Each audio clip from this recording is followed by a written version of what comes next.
Hello there, Calling Up community. I'm Claudia Alec, and welcome to Don't Touch My Hair!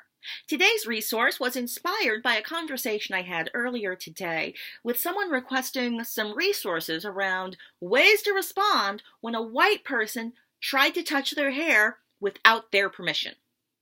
This is also a resource for white folks to understand why they shouldn't do that. So, it's dehumanizing, it's exoticizing, it's objectifying, it's transgressive, it's rude, it's presumptuous, it's entitled, it's racist.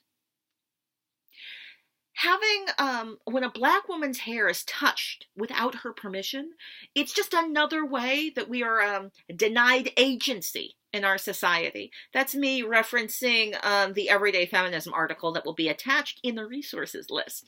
But I would like to quote Maisha Kai, who I believe wrote this in The Root. When you do violate someone's physical space in such an intimate matter, even with the best intentions, they are in no way, shape, or form obligated to respond politely.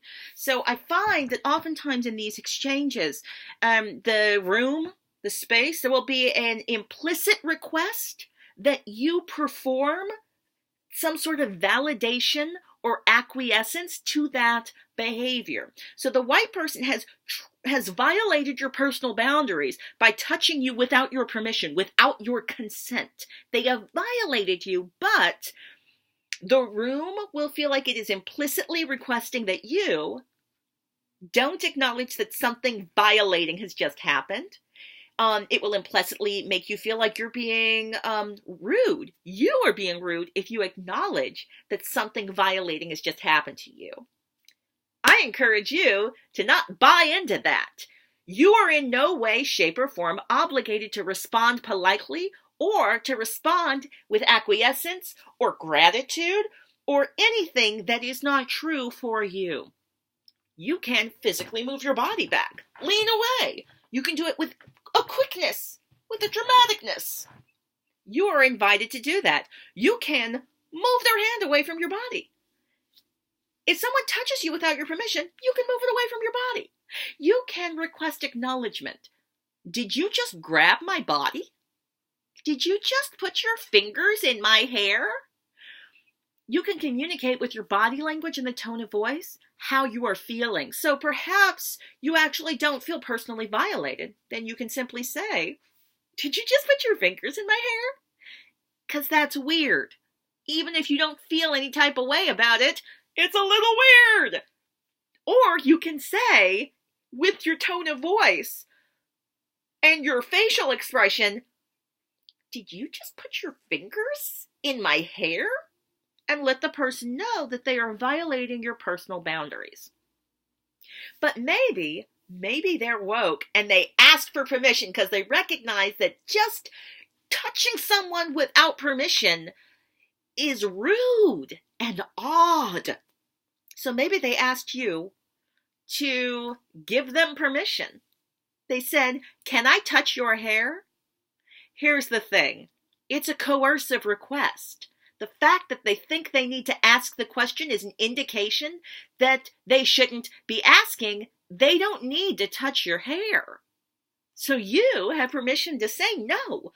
If you do not want them to touch your hair, say no.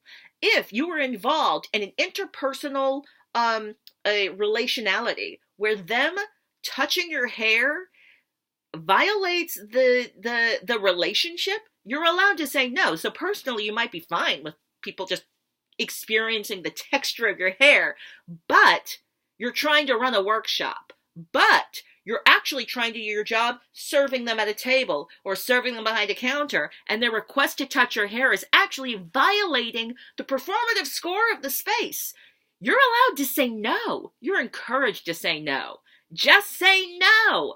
If they react some type of way to you saying no, they weren't really asking for your permission. They were trying to coerce you into validating their odd behavior that is exoticizing and dehumanizing and objectifying your black body. Now, you could also ask for clarification.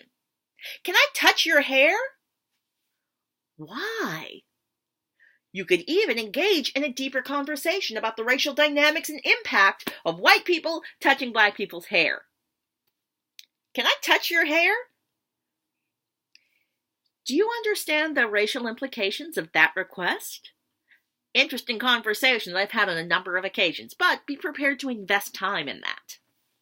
So hopefully, this was an on-the-fly resource that I just made. So hopefully, I will be creating something that has a little more thoughtful creation involved in it. But I hope you enjoy this, and I hope that it's useful in your continued practice of calling up.